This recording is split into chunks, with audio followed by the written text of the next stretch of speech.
Setiap pagi itu kan sebetulnya kayak lembaran baru ya, masih kosong. Waktu kita buka mata, kita itu punya pilihan, mau dibawa kemana arah hari ini.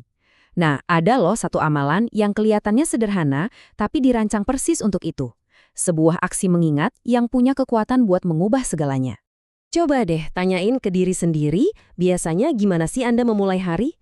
Langsung cek HP? Langsung mikirin kerjaan yang numpuk? Atau mungkin ada jeda sejenak buat menenangkan diri?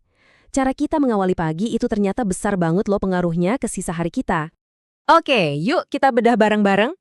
Konsep intinya adalah zikir. Kalau diartikan secara harfiah, ya mengingat. Jadi, ini adalah cara kita untuk memulai hari dengan sengaja menyambungkan kembali koneksi kita dengan Sang Pencipta.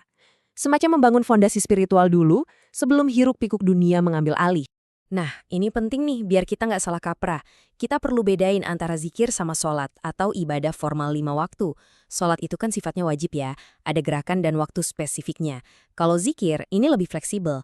Dia itu amalan yang sangat dianjurkan. Fungsinya kayak pagar spiritual di pagi dan sore hari kita. Terus, pertanyaannya, kapan waktu terbaik buat melakukan zikir pagi ini? Ternyata nggak bisa sembarangan. Ada jendela waktu khusus yang dianggap paling istimewa dan penuh berkah. Waktu emasnya itu dimulai persis setelah kita selesai sholat subuh sampai sebelum matahari terbit. Periode ini dianggap momen yang spesial banget. Tapi tenang aja, jendelanya ini cukup panjang kok. Masih bisa dilakukan sampai masuk waktu duha atau kira-kira sampai pertengahan pagi gitu. Oke, waktunya kita udah tahu. Sekarang yang paling penting, apa sih sebetulnya yang kita ucapkan pas zikir pagi? Yuk kita lihat beberapa bacaan intinya. Nah, salah satu yang paling umum itu kalimat yang indah tapi ringkas ini. Gampang banget diucapin tapi maknanya dalam banget. Artinya itu sebuah pengakuan kalau Tuhan itu maha sempurna sekaligus jadi ungkapan rasa syukur kita. Ini cara yang keren banget buat memulai hari dengan perspektif yang rendah hati dan penuh terima kasih. Dan yang bikin menarik, kalimat ini dianjurkannya diulang sampai 100 kali. Jadi ini bukan sekedar ngucapin aja, tapi udah jadi kayak semacam meditasi. Biar maknanya itu benar-benar meresap ke dalam diri kita. Selanjutnya, ada doa yang sedikit lebih panjang, yang fokusnya itu buat memohon perlindungan. Anggap aja ini kayak kita lagi membangun perisai spiritual buat menghadapi hari yang ada di depan mata. Maknanya ini kuat banget loh. Ini adalah sebuah pernyataan keyakinan bahwa dengan menyebut nama Tuhan, kita menempatkan diri kita di bawah perlindungannya dari semua mara bahaya, baik yang kita lihat maupun yang nggak kita lihat. Nah, untuk doa yang satu ini dianjurkannya diucapkan sebanyak 3 kali. Jadi setiap pengulangan itu ibarat memperkuat niat dan permohonan yang ada di dalamnya. Kita udah tahu apa yang diucapin dan kapan waktunya. Tapi sebenarnya tujuannya apa sih?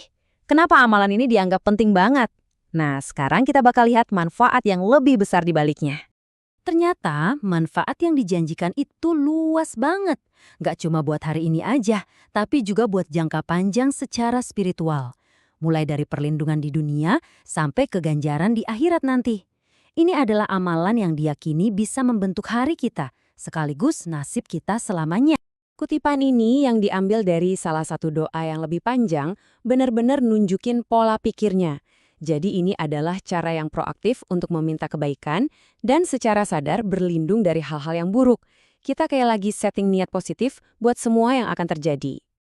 Oke, jadi setelah kita bahas semuanya, mulai dari waktu, bacaan, sampai manfaatnya, apa sih intisari yang bisa kita pegang erat-erat dari semua ini?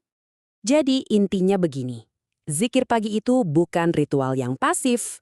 Ini adalah sebuah tools, sebuah alat yang kita gunakan dengan sengaja.